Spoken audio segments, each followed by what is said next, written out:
नमस्कार, सुदर्शन न्यूज में आपका स्वागत है। मैं हूं मुकेश कुमार और आप देख रहे हैं जवाब तो चाहिए। जवाब तो चाहिए में आज हम बात कर रहे हैं जेएनयू के जिहादी प्रोफेसर रोजीना नासिर के परिवार की, जो अपने 5 साल के बेटे को हिंदुस्तान मुर्दाबाद और पाकिस्तान जिंदाबाद कहना सिखला रही है। यह परिवार रहता तो गुरुग्राम की सम्राट समझे जाने वाली इंपीरियल सोसाइटी में, लेकिन इसकी मानसिकता मदरसों के तालिबानी सोच वाले मौलवियों के जैसी ही है। जिस तरह मौलवी मदरसों के बच्चों को झूल झूल कर मजहबी जहर का घूंट पिलाते हैं और उनके दिल दिमाग में गैर मुस्लिमों के प्रति नफरत का बीज बोते हैं, वही काम ये जेएनयू की प्रोफेसर रोजीना नासिर और उसका पति सैयद फैजुल्ला भी अपने फ्लैट पर कर रहा है। जेएनयू में देशद्रोही नारे लगाने वाले के पीछे रोजीना नासिर जैसे मजहबी जहर में बुझे प्रोफेसर ही है।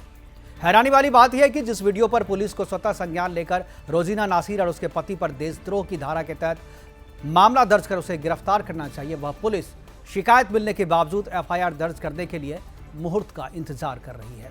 आज हम बात करेंगे कि आखिर इस तरह के लोगों का क्या इलाज हो, कैसे इलाज हो, दवा से यदि काम नहीं चले तो कौन सी सर्जरी ऐसे लोगों की जाए। और इस पे बात करने के लिए हमारे साथ कुछ मेहमान होंगे, लेकिन मेहमानों को इंट्रोड्यूस कराने से पहले रोजीना नासिर विवादों में रही हो। जेएनयू कुलपति ममिडाला जगदीश कुमार और सीएसएसईआईपी के चेयरपर्सन याक्ती चिन्हा राव पर 2019 में मजहबी पहचान के कारण उत्पीड़न, शोषण और भेदभाव करने का आरोप लगाया था। Bureau report Sudarshan. आपको अपने मेहमानों के पास जिनसे हम चर्चा की शुरुआत करेंगे, लेकिन देखते हैं पहले वो वीडियो जो कि वायरल हो रहा है और उस वीडियो के आधार पे ही ये प्रोग्राम हम बना रहे हैं और इस पर चर्चा करेंगे। पहले देखते हैं वो वीडियो क्या है।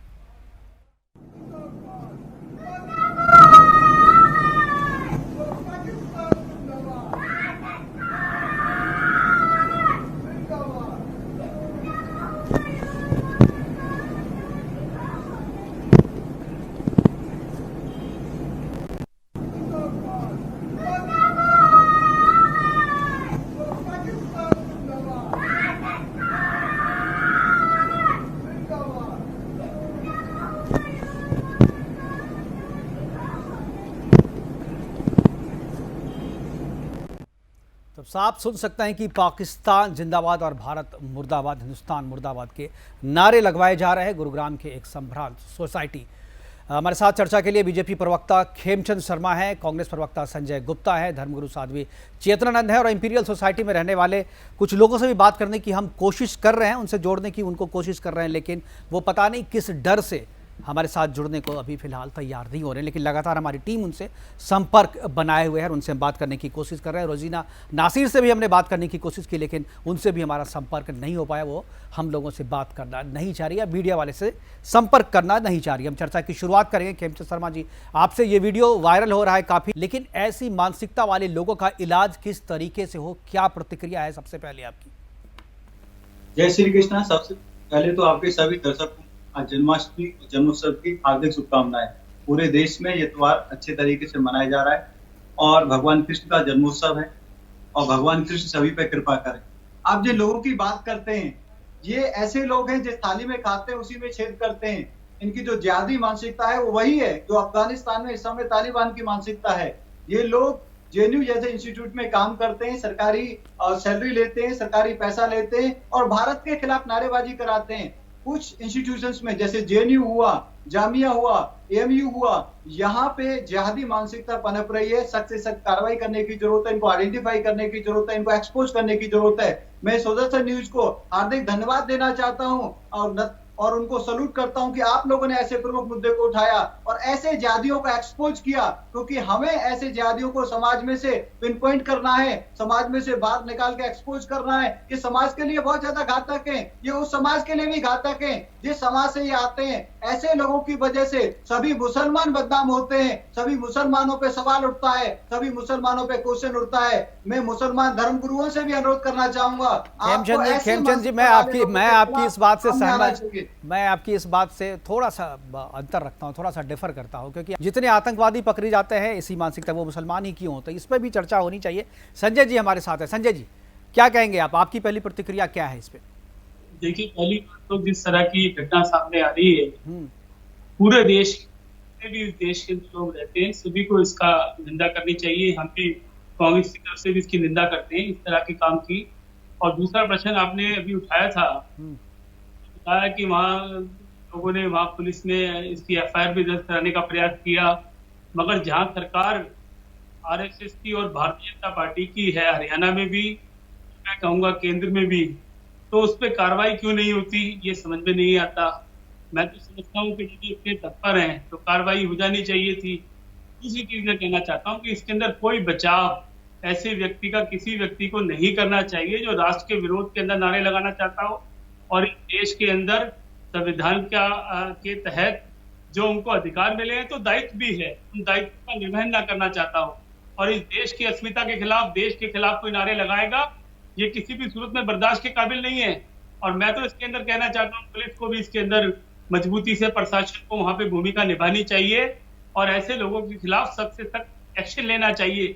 और आपकी इस बात को सुनकर के मुझे प्रसन्नता हो रही है और मैं आपकी तारीफ भी करना चाहूंगा, लेकिन आपकी पार्टी जो है, शायद लगता है कि आपने पार्टी से बात नहीं की, आपकी पार्टी इस तरीके के लोगों को समर्थन देती रही है। जेएनयू में जो देश विरोधी नारे जो लगाते थे, भारत तेरे टुकड़े होंगे इंशाअल्लाह इंशाअल्लाह, उसके समर्थन में आपकी पार्टी खड़ी रही थी, आपकी पार्टी। और मैं आपको एक मिनट और चाहूंगा जी, 30 सेकेंड जी। अभी मैं सुन रहा था खेमचंद जी को, वो बात कर रहे थे जेएनयू की, तो शायद खेमचंद जी को ये नहीं पता कि निर्मला सीतारमण जो देश की आदरणीय वित्त मंत्री है वो जेएनयू से पढ़ के आई है, आपकी जानकारी में शायद नहीं है, तो क्या आप उनको भी कंडेम कर रहे हैं? तो मैं आपको बताना चाहता हूँ कि इस संस्था का नाम लेने से बेहतर है, इस देश का संविधान अपने आप में परिपूर्ण है और उस परिपूर्ण संविधान का अगर उसके अंदर जो दायित्व हैं उसका निर्वहन करेंगे, सरकारें उसके अनुरूप काम करेंगी, तो किसी इन तरह की विवादों की आवश्यकता नहीं है। मैं कहना चाहता हूँ यह सौहार्द मेंटेन होना चाहिए और जो गलत बात करता है उसके खिलाफ सख्त कार्रवाई होनी चाहिए। ठीक है, खेमचंद जी से सवाल जवाब लेंगे जो सवाल संजय जी ने किया है, लेकिन साध्वी चेतनानंद जी के पास मैं चाहूँगा। साध्वी जी, आपसे मेरा ये प्रश्न है कि समाज में इस तरीके के लोग जो हैं रहते हैं और ख़ासतौर पे जिस सोसाइटी की ये बात है उस सोसाइटी में मेजॉरिटी जो है वो हिंदू परिवार वहाँ पर है, बावजूद उसके एक मुस्लिम परिवार वहाँ पे आता है, किराए पे आता है और वहाँ पर ये कोई पहली बात नहीं है, ये बार बार जब उसके घर से इस तरीके की आवाज़ आई थी तब उसके पड़ोसी ने इस बात को रिकॉर्ड किया और जब से वो आए हैं तब से इस तरीके की घटनाएं सामने आ रही है। लगातार वहाँ के सोसाइटी के लोगों से बातचीत कर रहे हैं, संपर्क करने की कोशिश कर रहे हैं, लेकिन कोई भी सामने आकर के कुछ भी बोलने को तैयार नहीं है। किस बात का डर है, ये बात मैं समझ में मुझे नहीं आ रहा है, लेकिन मैं आपसे जानना चाहूँगा कि आखिर क्यों हिंदू समाज को जहाँ आगे आकर के विरोध करना चाहिए, पुलिस, कानून, सरकार वो तो बाद में, लेकिन समाज को जहां विरोध करना चाहिए वहां पर समाज नहीं आता है। क्या लगता है कि धर्म गुरुओं को जिस तरीके की रोल, जिस तरीके की भूमिका में आने चाहिए, जिस तरीके से लोगों को के बीच में चेतना जगाना चाहिए, उस तरीके की बात नहीं हो रही है? शायद यही एक वजह मुझे लग रही है कि अभी तक जो है, जो हिंदू सोसाइटी, जो हिंदू समाज है वो खुल करके सामने नहीं आता। इस तरीके की बातों को काफ़ी दिनों से बर्दाश्त करने के बाद, ये करीब 2 से 3 महीने पहले से ये बातें हो रही थी, लेकिन अब जाकर के ये बात सामने आई है। देखिए मुकेश जी, आज सबसे पहले जन्माष्टमी का पर्व है, योगेश्वर श्री कृष्ण के जन्म का आज दिन है और उन्होंने धर्म की स्थापना की। सभी को, आप सभी श्रोताओं को, आपकी टीम को, आप सभी लोगों को जन्माष्टमी की हार्दिक शुभकामनाएं।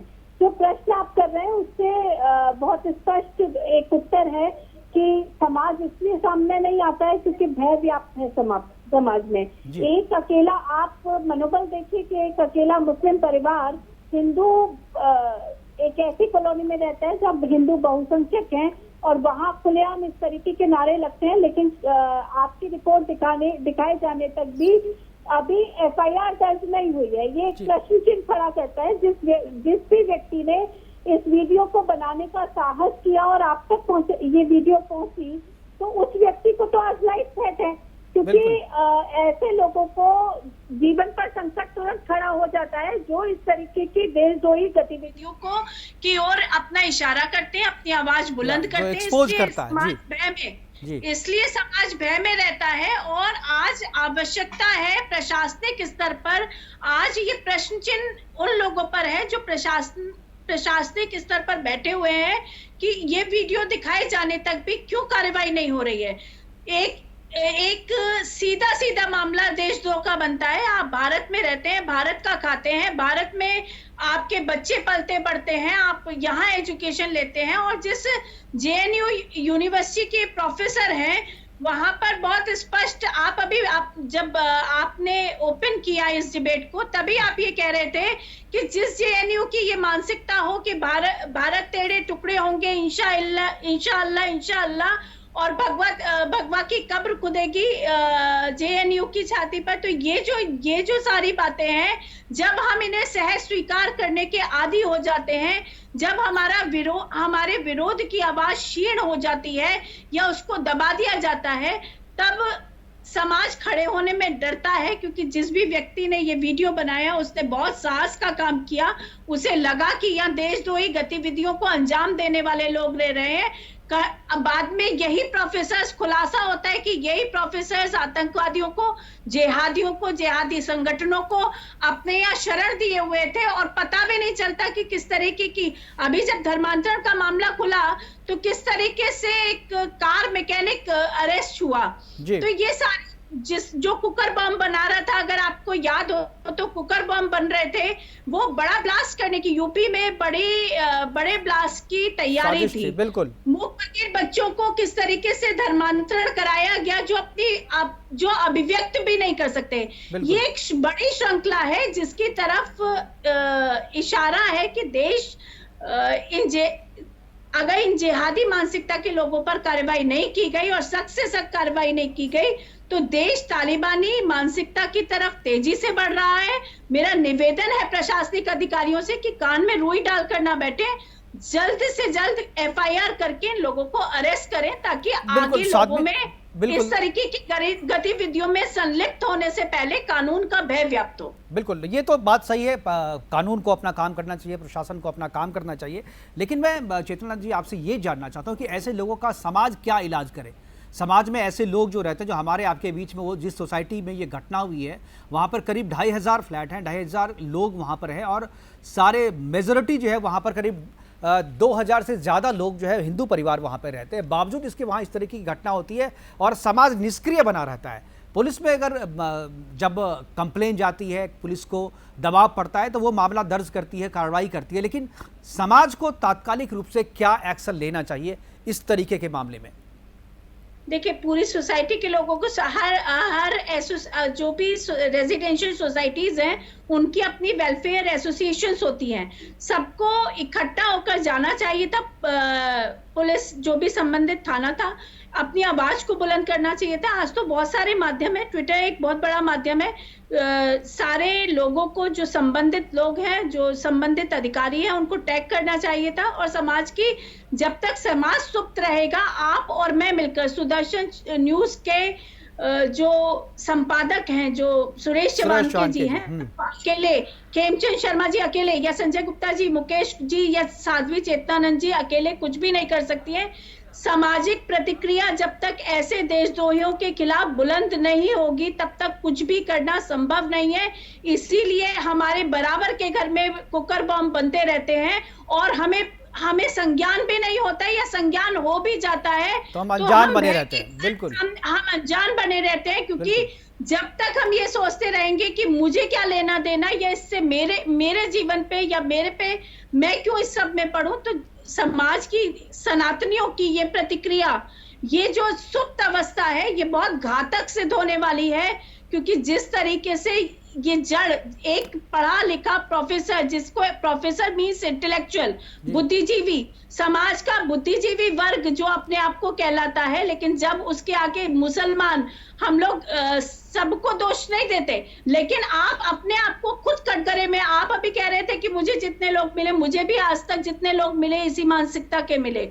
जब आप इस्लाम धर्म को फॉलो करने लगते हैं तो ऐसा क्या हो जाता है कि आपकी सारी आस्था, सारा विश्वास पाकिस्तान के साथ, ऐसे लोगों के साथ जो बाबर के, औरंगजेब की लीगेसी को फॉलो करते हैं, उनके साथ जुड़ा हुआ हमें दिखाई देता है। जब आप बाबर की लीगेसी को और पाकिस्तान के फॉलोअर बन जाएंगे तो निश्चित रूप से आप कटघरे में हैं, आप पर प्रश्न चिन्ह लगेगा, आप देशद्रोही हैं। इसको कहने में कोई हिचक नहीं होनी चाहिए, अपनी आवाज को बुलंद करना चाहिए। क्योंकि जिस स्पिरिचुअल ट्रेनिंग को ये लोग लेते हैं, जो मदरसों में पढ़ाया जाता है, मुझे तो सुनने में यह आया है कि इनके घर में कोई मदरसा भी चलता है।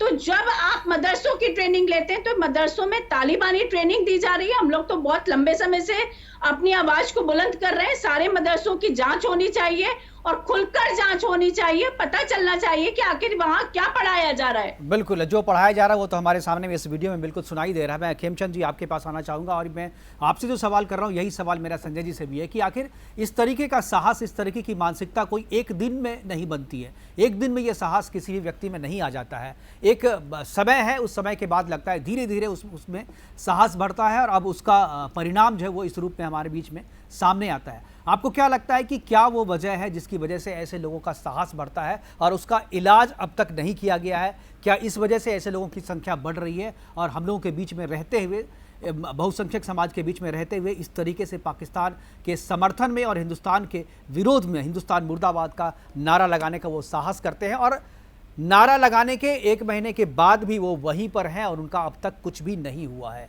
क्या कहेंगे खेमचंद जी? देखिए, इसके पीछे सबसे बड़ा कारण है कि कुछ पार्टियां, कुछ पॉलिटिकल पार्टी जो लंबे समय तक भारत में सरकार में रही, उन्हें अपीचमेंट की राजनीति की।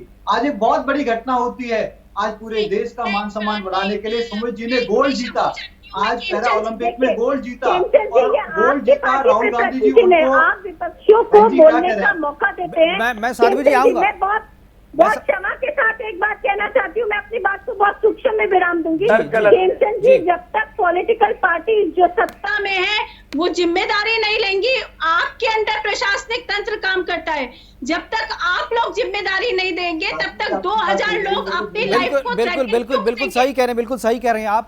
बिल्कुल खेमचंद जी, अभी वक्त है एक ब्रेक का, ब्रेक के बाद लौटेंगे तो खेमचंद जी से जवाब लेंगे और खेमचंद जी जो सवाल कर रहे हैं उसका जवाब जो है संजय जी से लेंगे। घर में क्या मदरसा चलता है, हमारे साथ जो मेहमान थे हमारे साथ बने रहेंगे और चर्चा की शुरुआत मैं दोबारा करना चाहूँगा खेमचंद जी आपसे। जो सवाल ब्रेक से पहले आपसे छोड़ा था उसी सवाल को लेकर के मैं आपसे पूछूंगा कि क्या कब तक आप कांग्रेस को या पूर्ववर्ती सरकारों को दोषी ठहराते रहेंगे? अभी तो सरकार आपकी है, हरियाणा में भी आपकी सरकार है जैसा कि चेतनानंद जी बोल रही थी और केंद्र में भी आपकी सरकार है। आखिर कब तक आप ये कहेंगे कि इसके लिए पूर्ववर्ती सरकार दोषी है, इस तरीके की मानसिकता को बढ़ावा देने में? ठीक है, मैं मानता हूं आपकी बात को कि इस तरीके की मानसिकता एक दिन में तैयार नहीं होती और इसके लिए पूर्ववर्ती सरकारें जो है वो दोषी हैं, लेकिन वर्तमान में तो सरकार आपकी है, क्या कहेंगे आप?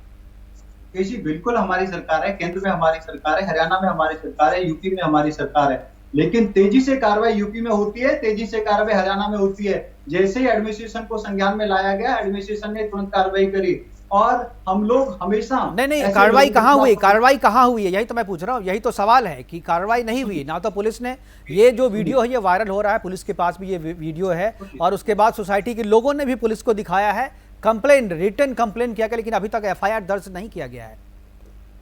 मुकेश जी, रिटन कंप्लेंट ली है, इसका मतलब पुलिस वालों ने उस पर कार्रवाई अपनी ओर से अरेस्ट करना, ये चीजें कार्रवाई होंगी, उस पर टाइम लगेगा, एकदम से अरेस्ट करेंगे फिर वो इशू बनेगा, लेकिन रिटन कंप्लेंट रिसीव की गई। मैं आपको, मेरे को 1 मिनट आप बोलने दीजिए।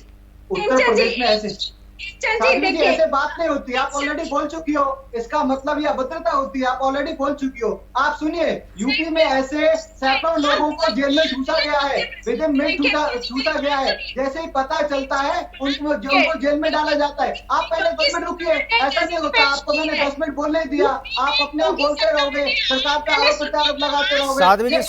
साध्वी जी मैं आऊंगा आपके पास, एक बार खेमचंद जी से जवाब ले लेते हैं। सिद्धू के एडवाइजर ने क्या बोला कि कश्मीर भारत का अंग नहीं है और पाकिस्तान के खिलाफ हमें नहीं बोलना चाहिए। क्या किसी ने कंप्लेंट करी? वह किसकी सरकार है? वह कांग्रेस की सरकार है। उनको पार्टी से भी निकालने के लिए, पदमुक्त करने के लिए भी इनको 10 दिन लगे। कार्रवाई तो आप भूल जाओ। ऐसी मानसिकता की पॉलिटिकल पार्टी ऐसे लोगों को बढ़ावा दे रही है, वो मैं बात कहने जा रहा था। और इवन आज सुमित ने देश के लिए गोल्ड जीता है, पूरे देश को उन्होंने गौरवान्वित किया है। और बात को डाइवर्ट मत कीजिए, आप डाइवर्ट कर रहे हैं खेमचंद जी, आप डाइवर्ट कर रहे हैं बात को, क्योंकि उनकी मानसिकता हिंदू विरोधी है। राहुल गांधी के ट्वीट को देखिए, ओम को काट दिया जाता है और ओम से ऊपर की पिक्चर बधाई में उपयोग की जाती है। ऐसी मानसिकता ऐसे लोगों को बढ़ावा दे रही है, ताली वाली मानसिकता को। खेमचंद जी ठीक है, आपने जो कहा आपने कहा, सुन लिया। जो आरोप खेमचंद जी, मैं यूपी में रहती हूँ जहाँ रोज दंगे हुआ करते थे।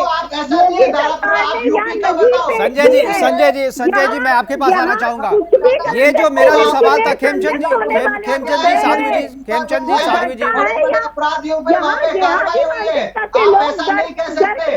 आपको ये समझना पड़ेगा कि कौन सी मानसिकता वाले लोग इनको बढ़ावा दे रहे हैं, कौन सी मानसिकता वाले। ठीक है, मैं इसी मानसिकता पे मेरा सवाल संजय जी से। संजय जी, एक दिन में ऐसी मानसिकता तैयार नहीं हो जाती है और एक दिन में इतना साहस पैदा नहीं होता है।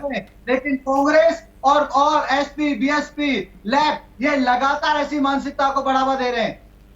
बिल्कुल संजय जी, यही सवाल मेरा आपसे था कि एक दिन में यह मानसिकता तैयार नहीं होती है, एक दिन में किसी को इतना साहस नहीं आ जाता है कि वो इस तरीके से एफआईआर क्यों नहीं हुई। बिल्कुल संजय भाई हमारे वरिष्ठ नेता हैं, पंजाब का भी एक बार बताएंगे वहां पे क्यों एफआईआर नहीं हुई। पंजाब हम नहीं जाएंगे खेमचंद जी, जहां जिस पे चर्चा कर रहे हैं उसी बात करें। संजय जी जवाब दीजिए, ये मानसिकता एक दिन में तैयार नहीं होती। आपकी पूर्ववर्ती जो सरकार थी, जो आपकी सरकार थी, उसमें इस तरीके के लोगों को बढ़ावा देता रहा, इस तरीके के लोगों को बढ़ावा मिलता रहा, प्रश्रय मिलता रहा, और उसकी परिणति आज है कि ये खुल करके अब सामने आ रहे हैं। जब सरकार बीजेपी की है वहां पे, तो अब खुल करके इस तरीके के लोग सामने आ रहे हैं, क्योंकि अब इनकी बात चल नहीं रही है, इसलिए खुल करके अपना फ्रस्ट्रेशन निकाल रहे हैं। क्या कहेंगे? केजी आप सरकार हैं, चाहूंगा तो एक मिनट अनइंटरप्रेट देते हैं आप। जी बिल्कुल। देखिए, जिन लोगों ने काम नहीं किया होता, जिनके बस्ते कमजोर होते हैं, वो अक्सर इस तरह की बात करते हैं। मैं पूछना चाहता हूं, जब भी साध्वी जी पूछी थी, मैं उनको साधुवाद देना चाहता हूं। बहुत उन्होंने प्रासंगिक प्रश्न पूछा कि जब सरकार वहां पर भारतीय जनता पार्टी की है 7 सालों से, हरियाणा में भी और केंद्र में भी, कैसे पीछा छुड़ाएंगे। आज 1 महीने के अंदर भी आप एक्शन नहीं ले पाए। तो मैं याद दिला दूं, कुलदीप सेंगर के मामले में आपने 1 साल में भी एक्शन नहीं लिया था उत्तर प्रदेश में। सुन लीजिए ना, 1 मिनट मुझे प्लीज। और मैं कहना चाहता हूं, अभी बहुत सी बातें मैं सुन रहा था, खेमचंद जी की ये बात कर रहे थे कांग्रेस के इतिहास के विषय पे।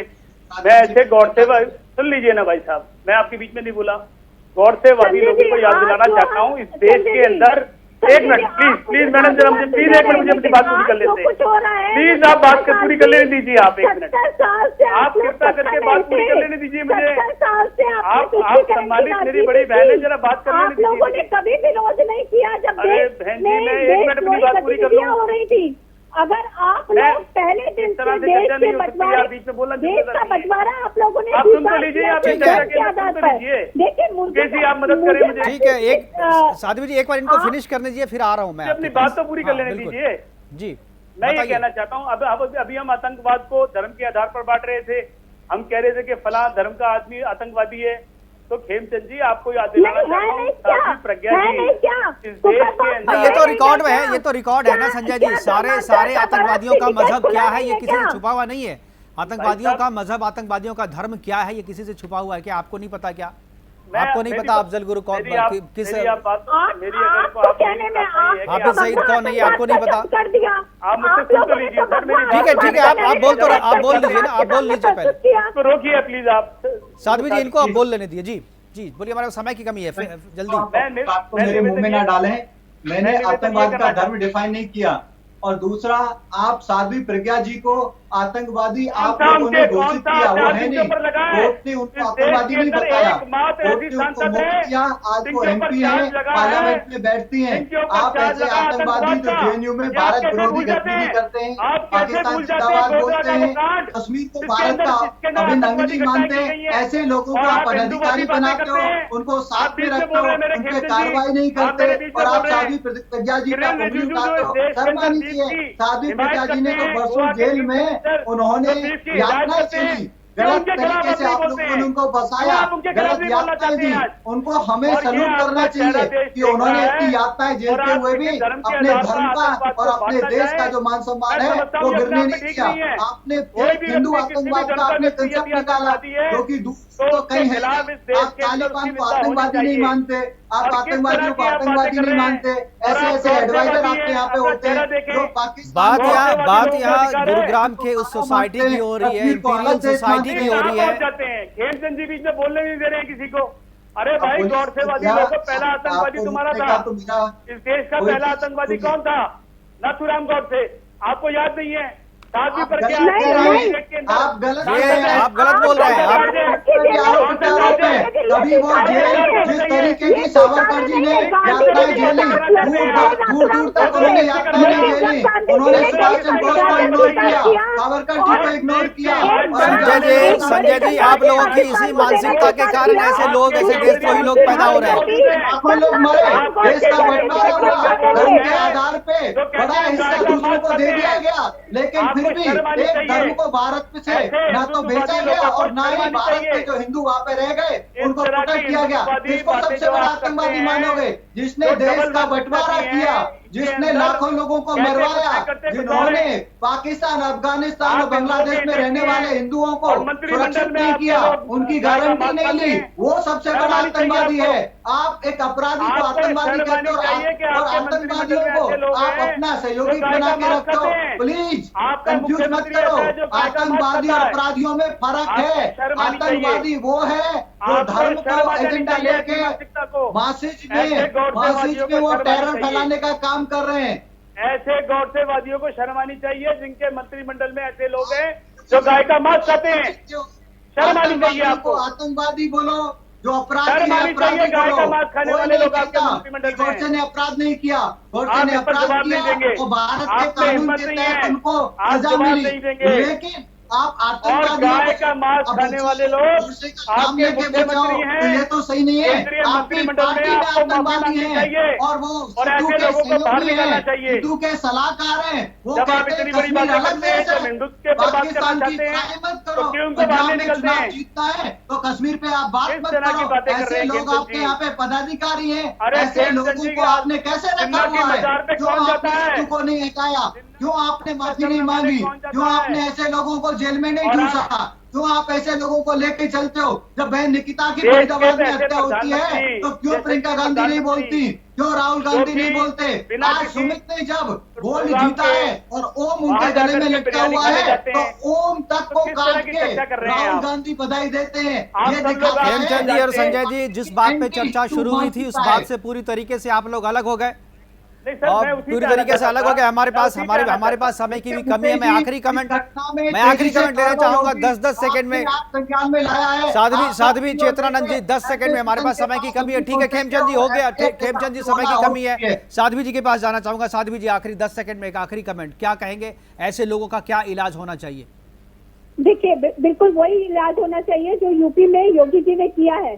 आप हमारे यहाँ आके देखिए, आज जिहादी मानसिकता के लोग बह खाते हैं और उसका स्पष्ट कारण है कि जो भी गलत करेगा उसको बिना तुष्टीकरण की राजनीति के, बिना अपने वोट बैंक को सहेजते हुए उस पर कार्रवाई होगी। जब आप निष्पक्ष कार्रवाई करने की इच्छा धारण कर लेंगे, जब सत्ताधीश निष्पक्ष कार्रवाई की इच्छा धारण कर लेंगे, तो चाहे किसी भी धर्म का कोई भी व्यक्ति हो, उसको देशद्रोह करते में डर लगेगा। ठीक है, हमारे पास समय की कमी है। हमारे जितने मेहमान हमारे साथ जुड़े, साध्वी जी आपका, संजय जी आपका और खेमचंद जी आपका बहुत बहुत धन्यवाद, बहुत बहुत शुक्रिया। आप हमारे साथ जुड़े और अपनी बातें हमारे साथ साझा की। लेकिन सवाल अभी भी बना हुआ है कि इंपीरियल सोसाइटी, गुड़गांव 102 सेक्टर के इंपीरियल सोसाइटी में रहने वाले हिंदू जो बहुसंख्यक हैं, उनमें हिम्मत कब आएगी कि वो खुद आकर के कार्रवाई करेंगे? और वो आज हमने लाख प्रयास किया लेकिन वो हमारे साथ जुड़ने को तैयार नहीं हुए। ऐसे लोगों को भी मैं संदेश देना चाहूँगा कि अगर आपके सामने इस तरह की घटनाएं होती हैं तो आपको सामने आकर के फेस करना चाहिए और डरना नहीं चाहिए। खासतौर पे